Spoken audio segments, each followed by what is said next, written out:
Hey everybody, and welcome to Habitat Now. I'm your host, Aaron Shea, and it is my honor to have so many great events in October. We just had the John Moran meet and greet in October 8th. He came, it was fantastic. I have some photos of that I got to post. Today we have two exhibitions opening up that I'm super excited about. Deanna Clayton and artist Stephanie Trenchard are both in the building, and today is the day to celebrate Stephanie and her wonderful career, and she's here right next to me, but I'll invite her over in a second to say hi before I go through some quick housekeeping that you know I love doing. So let's kick into my screen. Well, first and foremost, we've been around since 71. Those who didn't know, but I think you all did. So the grand opening is today. There's a big banner posted outside for these two. It is a spectacular show. Rob and Dave really put their heart and soul in setting up the work. And both Deanna and Stephanie are here helping with the lighting. And we're looking forward to tonight's opening. If you can make it tonight, great. You can't make it, it's up through probably close to the end of the year. So come visit me. I'd love to see you all. After this, since SOFA isn't happening, we're celebrating our third anniversary of the annual Glass Art Fair. It is turning into a spectacular presentation. We have over 40 artists that are new. We have a lot of the members of our Habitat family. It's going to knock your socks clean off your feet. All the work is obviously available for purchase. We've had some interest in people seeing things on social media that will be posted on there. So you probably got the postcard. If you're watching this, you're a VIP. The password is GAF VIP to get on the 27th. So make sure you do and sign up on glassartfair.com. I mentioned John Moran's shows up on display. Come and see that. Next month, we have two exhibitions opening up.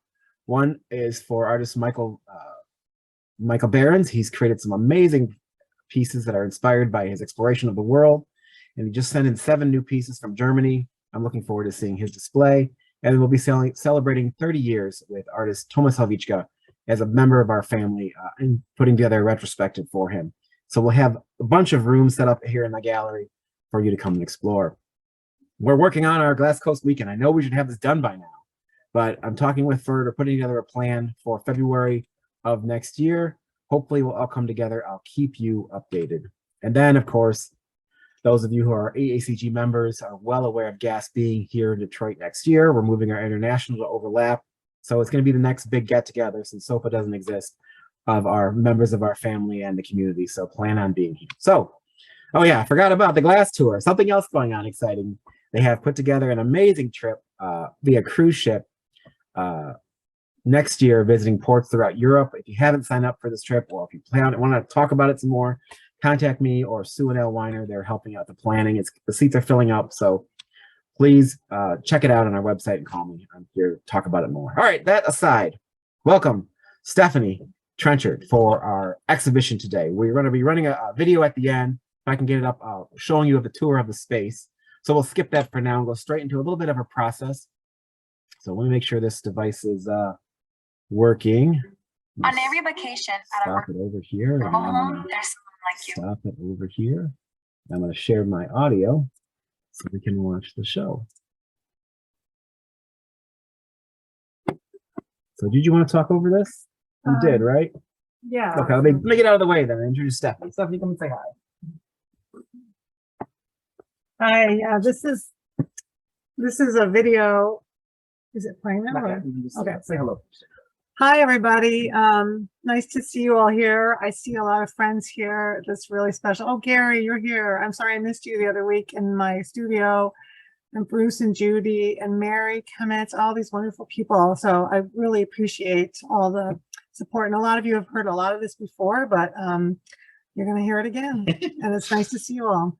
So the screen's playing. Yep. Okay, so this is a short video about the making of a piece I did for the Miller Art Museum based on a Wisconsin artist named Jesse Chase. And so you can see here is what I usually start with is a drawing. And I think this video is about 5 or 6 minutes. So it kind of goes through the whole process. So here we are sculpting the figure, and Jeremy's there helping me. I don't know, some of you know I work with my husband, Jeremy Popelka. He's a wonderful technician and helper, and he has his own work too, which is amazing. But being artists together has been a really benefit to both of our careers and both of our experiences. So you can see he's helping me. I'm filming this one, but usually I sculpt my own figures, but I wanted his help on this one because he's particularly good at some of the details that I was looking for in the clothing of this piece. So you can see we're adding a white bit to have the shirt. And then this is going to be her collar. And so now you see we've added the head and the hat. When I do these figures, the posture is really important to the character, as is the details about the clothing, because that really describes the era. And Jessie was, this is from the 1930s. She was WPA artist in Wisconsin and did a lot of murals. So we made a tribute to her as a fundraiser for the local museum, which was really wonderful because it gave us a chance to really look at her career, look at her work, hear stories about her. Some people I know remember her from when they were children. So there's the figure being sculpted, and then we punty it, and then we'll add the legs and the feet, which kind of really help describe how she holds her body, how she stands. You can see it in the glory hole. This is all in our own studio in Sturgeon Bay, Wisconsin. So there I am adjusting the feet. And I really find how the figures hold their legs and their hands really tells a lot about their character. And there she is next to the drawings. You can see how close we get to the scale once we're sculpting the piece.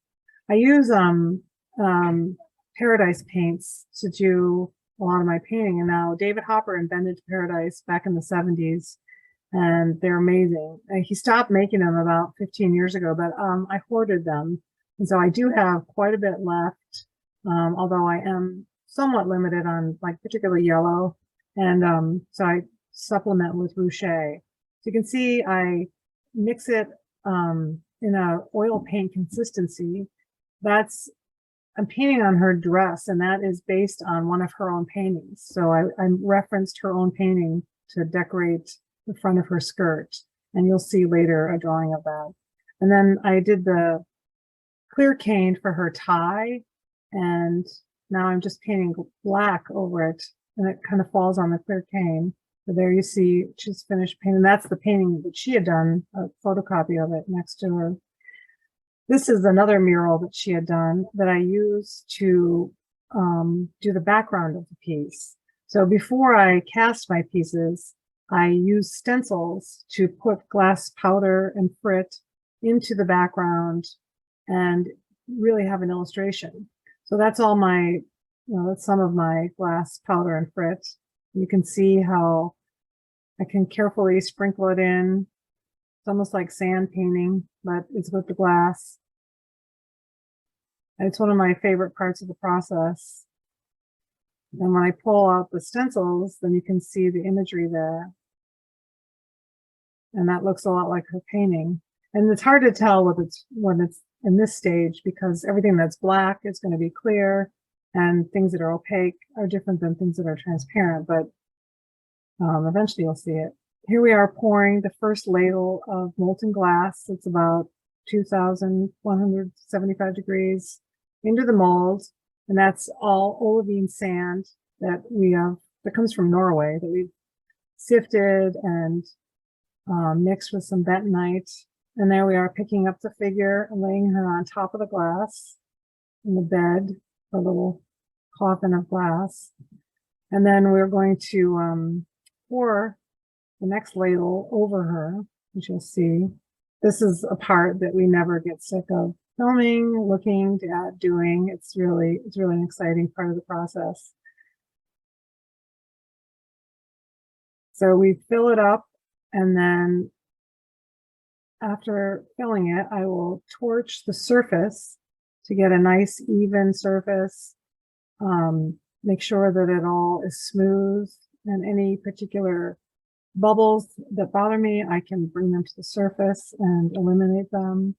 Here's the piece, still very hot, and this is right before we put it into the kiln, where it is in for annealing for 5 days. here it is after the annealing process is finished and it's cool enough to take it out of the sand, and you can see a lot of the colors are truer. And there I am digging it out of the sand with help of my dog. So we pull it out, clean it up, and it will take some polishing just to get the rough edges off. And there it is finished. So you can kind of see the process. So how do I cue to the next? Oh, yeah, and there's the back. That's her painting. So, and this was sold as a part of a fundraiser. Later, I went to go find her grave. It was actually in a cemetery very near my house, and she had died in the 70s. And so we went, cleaned off her grave, and put some flowers on it, which was a really nice connection to that artist. Let's get to the next slide. Okay. Here. Thank you. So welcome, Stephanie. We'll show the video walkthrough at the end. I now have it, so we'll show that at the end of the show downstairs. But right now, Stephanie will talk about her new works in the show. All right. Yeah. So this is a piece called 9th Street Women, and it is an homage to two women abstract expressionists from the 50s. Both were married to very famous male artists.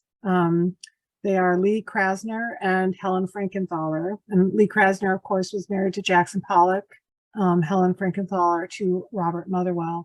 And so I was, in my continuing study of women artists from art history, I found these two particularly interesting, and I felt that they paired nicely together. So I have them each with one of their paintings. Helen Frankenthaler is the woman on the left, but her painting's on the right. And Lee is on the right, but her painting is on the left. So I've kind of flip-flopped them a little bit just to show that the conversation was active with them. So this is a 6-part piece, and I have a paintbrush in there with some blue paint on it, and a can of paint from Pearl Paint, which was probably the art store that they bought their paints from in Soho.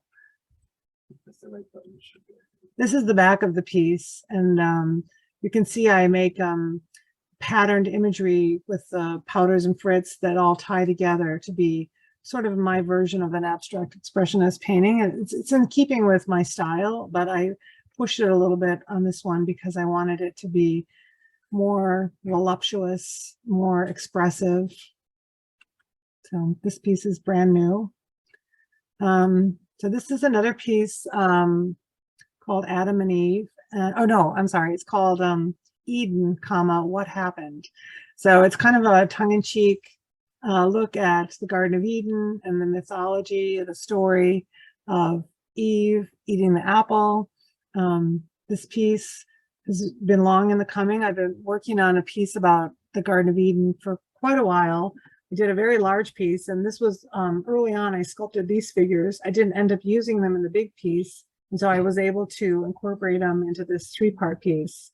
The interesting thing about this piece is there's an image of a really large snake behind the tree, and it's hard to see it unless you see the back of the piece, and I'm not sure if I have an image of that here, but about the day after I finished it, I think on a Monday, and on 2 days later, on Wednesday, we were casting in the studio, and my assistant Sam noticed there was an enormous snake on my desk, and it was all wrapped around the glass fruit and pears. It was completely bizarre to have. It was a 4-foot pine snake, totally harmless. Actually, it's called a fox snake, not a pine snake. It's known as a pine snake, but it just showed up in my studio, and that was completely a strange occurrence. And I have a beautiful photograph of it. If you look at my Instagram has that picture. Sorry, I didn't share it here. So I always look at these things as meaningful. And so that seems like a portal to some sort of story or information with the snake. This is a piece that is downstairs that have in the gallery. All of these pieces are. This is called A Portrait of Marisol Escobar. And she was a pop artist from the 60s. I was really taken with her. And she did these portraits of people in chairs and on chairs, sort of making people as boxes or furniture, which I thought kind of, it was a good pairing with the way I make figurative work with squares, and that kind of ties into the whole shape of this piece. This piece has a relief on the sides that comes out and is textured in squares and grids to match the feeling of Marisol Escobar. And that's something that Jeremy's been helping me with. That kind of really reminds me of his work. It's very similar to his relief texture that he frequently does. So I asked him to help me with that on these pieces. So I have a few pieces where he's done that, and it's really an exciting new direction for my work. This is part of a series called On My Mind, and I like to do these portraits of women from my imagination and imagine what they may be thinking about or have on their mind. The one on the far right is based on Virginia Woolf's sister, Vanessa Bell, and so that's a portrait of Vanessa Bell on her head. The one in the middle is just my own self. It's probably more like a self-portrait. And the one on the right is, on the left, excuse me, is more about just managing a lot of things. So she's got a teapot with a bird on top of her head. She's got a big necklace. I just like the gesture and the faces and the expressions that come from the whole process. This piece is called Selfie. And this piece I did after the snake showed up. And so this is kind of a self-portrait. And I have a tattoo of a snake on a woman's neck, which I do not have myself, but I wanted to see what that might feel like to have a tattoo of a snake on my neck. I'm still not sure if I'm going to do that, but I like it for the piece. This is based on material culture and how we surround ourselves with objects that reflect ourselves, and they are all part of our self-portrait, our selfie, essentially. So this one, we've got the house and the teapot and the chair, all domestic material culture items that create a total picture of oneself. On the other image, you see the back of the piece, and so it all fits together as kind of a kaleidoscope image of color and shape. So it's a good way, if you have this piece at home and you don't know how to put it back together, you can look at this this illustration on the back, because it all fits together that way. This is a piece about the photographer Vivian Maier, and she was born in 1926 and did a lot of black and white photography. And she died without anyone really acknowledging her as an artist. And she made, over 200,000 images. She had, I think she used a Rolex camera, and mostly black and white, although she started doing color images in the 70s. And she did a lot of self-portraits. And so this is based on one of her self-portraits. I have her holding her large format camera in her hands, looking at herself. The background is the skyline of Chicago, because that is where she did the most photography. She was a nanny and for two different families, and kind of just making it, but photographing the whole time continually. Many of her photographs were not even printed. They were just slides or negatives. Somebody, it was an auction in 2009. She died in 2009, but before she died, she had to give up her apartment and her storage space. So all her boxes of photographs, and she also did videotapes or audio tapes, excuse me, of the people that she photographed, and newspaper clippings. All of that was in a storage unit that she wasn't able to keep any longer, and that was auctioned off. And so people who, I think one man in particular was looking for images of Chicago because he was writing a book about the history of Chicago. So he bought many of the photographs, like 1/3 of them, and then realized what he had. They were published on the internet briefly in 2008, but they didn't get much attention.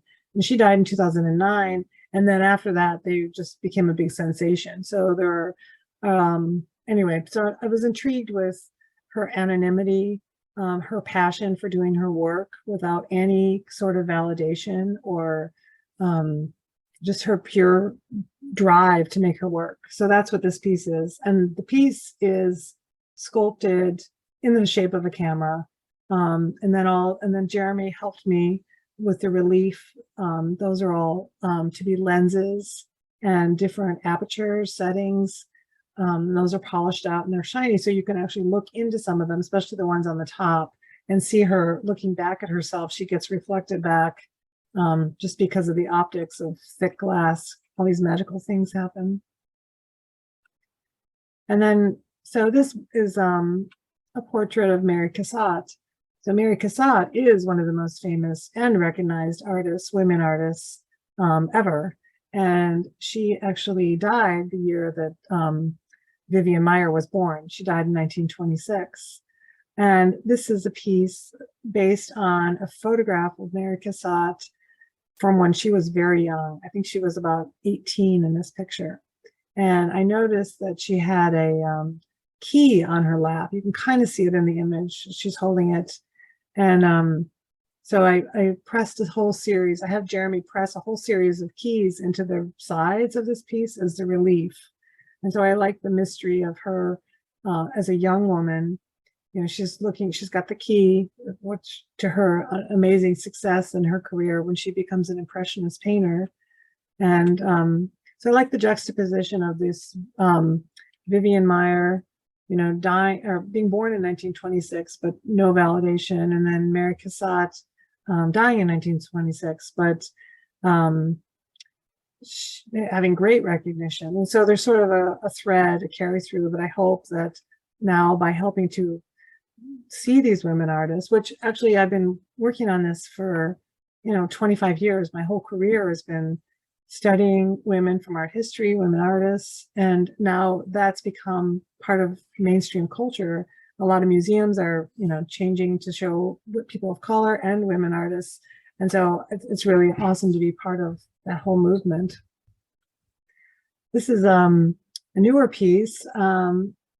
It's a blown piece, which is very different for me. It's not cast.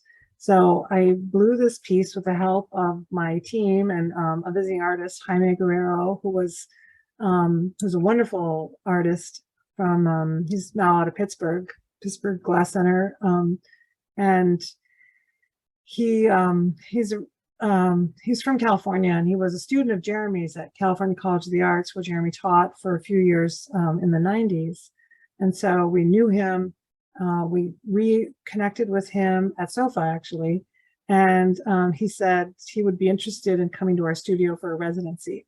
So we've had him twice. It's been life-changing for us, for our neighbors, for everyone. It was really an amazing experience. And so he helped me sculpt from a drawing. So I got to sculpt these. He sort of was the gaffer, but I got to do all the sculpting of the faces and the details. These were sculpted as two separate elements, the head and neck, and then the torso, or the bust. And then I painted them with a low fire enamel. Now we heated them back up, put them together, and then sculpted all the beads for the necklace and attached them to it all hot. So this was all made hot, which was very exciting. We also have a great assistant, Chelsea Littman, who's in our studio. And so she was an integral part of all of this. So it really was a team thing. It was really, really exciting. So this is a newer direction for me. I think it's in keeping with my taller coated women. Here's another one. This is a little taller. So this was in 3 parts. The bird was added at the end on the top. I'm definitely still learning the qualities of the enamels, the transparent enamels. I'm finding that they can take a lot higher heat than it says on the label, which is kind of exciting to find. Using different opaque colors and different transparent colors to get kind of a back and forth image of luminosity. And so this is a continuation of my Coated Women series. This one is downstairs right now. This is a new one that I just made. And this one is called She's Not Asking. So I'm trying to empower these coded women. They are on the precipice. They look like they're at the doorway, ready to go out, do whatever they're going to do. They're usually a little dated, you know, kind of 1930s, 1940s, maybe some into the 1950s. It really depends on sleeve and hem length that determines that. Anyway, she's a little bit more sure of herself. Oh, there's back to us. Yeah. Yeah. So I guess that's all the images. So the one I didn't have the Medusa one. Oh, you didn't have? Okay, pull up the robot. Yeah. Stay right there. All right. Aaron's gonna help me out for a second. Get Medusa up and running. No big deal. Talk about Medusa. Hold on one second, everybody. It's gonna get past your faces and see what's in my computer here. Is it that There one? you go. And then let's go to the web. And we'll get There we go. Medusa up and running. There she All goes. right. Yeah, I want to talk about this piece. So this one is called Medusa Gets Her Body Back. And so Medusa, who's known to have cast people into stone, now she's cast in glass, which I thought was a beautiful metaphor. And she gets to live a long, full life. So on the bottom, I've got Medusa as an older woman, wise and knowing, and the whole shape becomes figurative. So you can see there's a head with flowers on top, become breasts. The bird in the middle has a face on it. So that is Medusa getting her voice back. She's able to say, to speak for herself and not just cast people into stone. And then the hips become the chairs and the whole thing becomes figurative. So this is part of the mythology of this piece. I wanted to share that. Okay. All right. Let's take the tour, huh? All right. Let me steal. And I'm going to stop sharing for 1 second. And we're going to queue up the video tour. Oh, I cannot minimize that. Well, that's not minimizing. Let's get to my email real quick and steal the URL. And we'll take a quick tour of the show.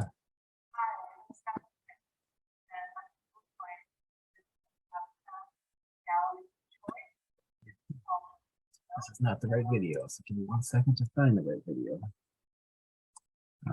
Well, I might have to show the video later. Send me the wrong one. Let's see if I got it. Different email like to show. Oh my God. I can answer any questions. Yeah. Well, we feel free to unmute yourself, anybody, answer any questions. Someone mentioned that Vivian was married to my nieces and nephew. in Wow, Evanston. Linda Dillman. That's crazy. Small world. Yeah. Ain't it though? Yeah. Hi, Linda. Nice to see you. It's lovely to see you. Yeah, of course, we didn't know about Vivian until she became very famous. And my nieces and nephews, you know, obviously it's been kind of fun for them to be following this story about how all What of was their last name? Was it Green something? No, it was Dillman. It was Okay. Oh, Dave Dillman. Dillman's older brother, Bill. Okay. And his wife was not very able to be a mom. And so Vivian was brought in. Wow. That's wonderful. That's very cool. Does she take any pictures of those kids? We don't know about that. Oh, okay. Okay. You know, that, I mean, conceivably, yes. You know, and Right. obviously every time there's been a show, Donna and Katie and Ann and Tommy, you know, have been following this to see what happened. Right. But they all live in the Pacific Northwest. Okay. That's interesting. Because I know two of the kids ended up like supporting her or, you know, getting her an apartment at the end of her life. That was the other family. So anyway. Right. And I think there's yet another family too on the North Shore that, you know, has come out in public. I don't know that my family really has been known to the general public as being looked after by Vivian. Okay. Okay. Anyway. All right. Does anyone have any other questions? It's really nice to see everybody. Thank you all for coming. Thank you, Stephanie. I'll jump in real quick. All right. We'll close the show up. Hi, Aaron. Oh, I had a question, but that's okay. Oh, for come on back, Stephanie. Take a seat. We're trying to get the show going. Keep talking. Hi, Hi, nice to see you. nice to see you too. One of the pieces you had yourself in the piece with a blue bird on your head. Yeah. Bluebird. Well, when I was a child, my bed was making funny noises, and I was certain there was a bird had nested on my head. So I went to ask my father about it. So it was kind of a funny family story, but I like all the idea of putting different things on the heads, and I love making bluebirds. I love Western bluebirds. So I am a bird watcher, an amateur bird watcher. Really enjoy seeing your work. Thank you. Oh, thank you. Thank you. Well, I really appreciate that. Anybody else? Okay. Okay, jump out. Thanks everybody for coming.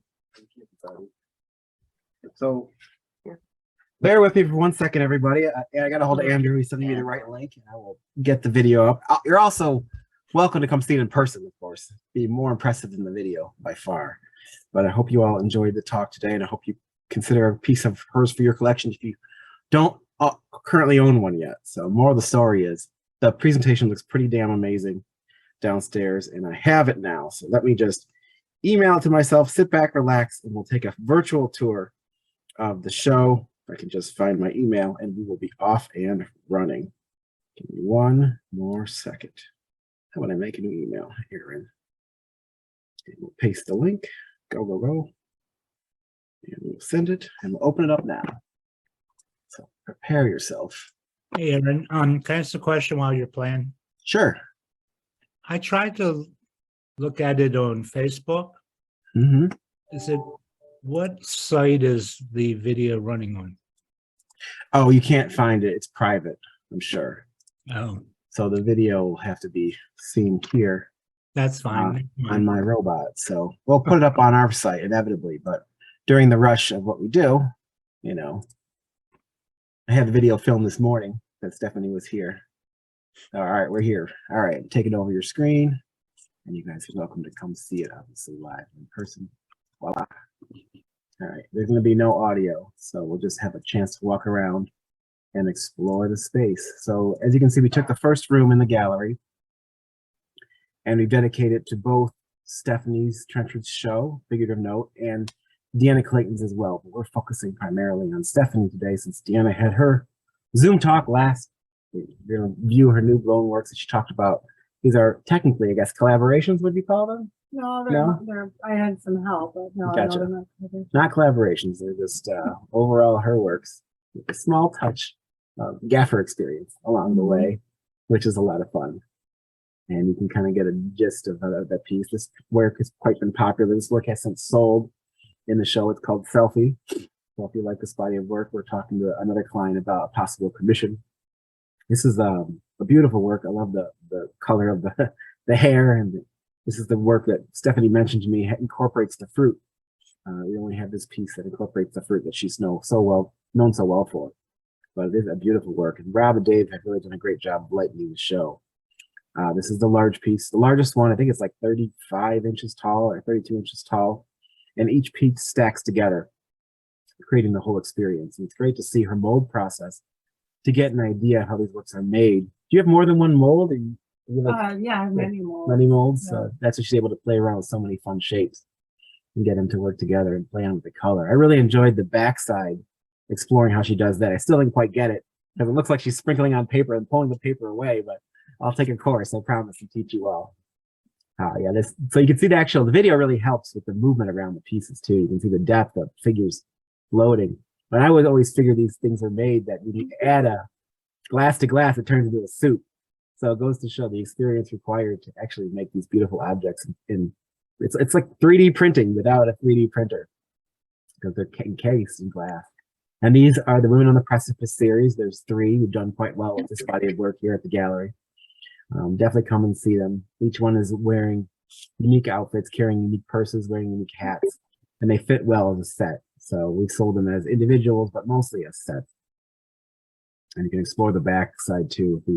We got us some detail. You can see, wow, It'd be real fun to carve the eye, or sculpt the eyes I paint the eyes. and paint the eyes. Yeah. Gotcha. I love the outfit. I want that one for my next suit. So much fun. I know all of you can't make it here to Royal Oaks. This is the next best thing, right? The old virtual tour. Oh, look at this color, and this is beautiful. That's gorgeous. You can see the lenses on the side she mentioned during her talk, and you can view the Vivian inside through the different lenses. Beautiful, beautiful stuff.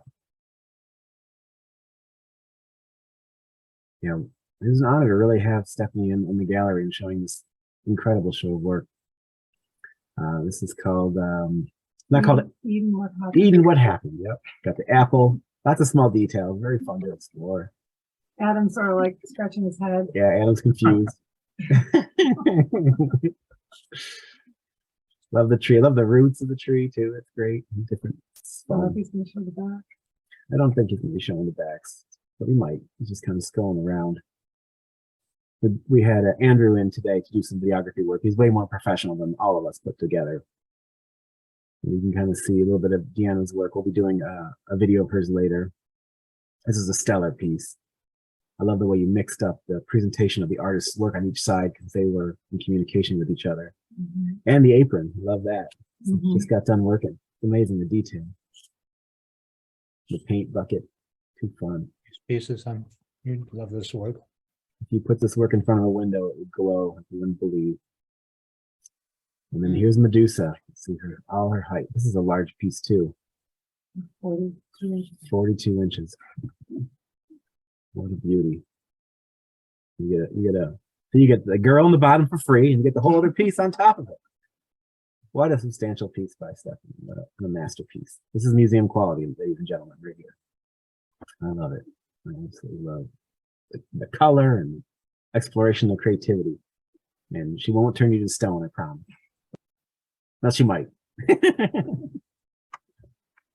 I hope you are able to make it tonight to see this exhibition. We'd love to see you. And like I said, if you can't make it, come later. We'll be keeping the exhibitions up. We're going to be having some more events next month too, so lots and lots to see. So you get an idea of Stephanie's display. And those of you who've been to the gallery, I promise it's worth the trip. The space is amazing, and if you have a chance, we'll take you over to the vault. But this is all about Stephanie today, and we're honored to have her here in our Habatat family and grateful to be able to show you. Well, thank you all today for joining me. I'm going to stop sharing my screen and bid you all adieu. And should you have any questions, we have a price list here at the gallery of work that's for sale. And if you have a place in mind, or if you think of thinking about a piece and want to see more photos, please contact me anytime. I'm here to help. Well, thank you all. Share this on YouTube if you haven't seen it. Or if you have seen it, share it on YouTube, and make sure that more are aware of what's going on. Be well, everybody. Have a great weekend. Thank you. Fabulous presentation, Stephanie. Thank you. Be well, everybody. Bye-bye. Have a fun night today.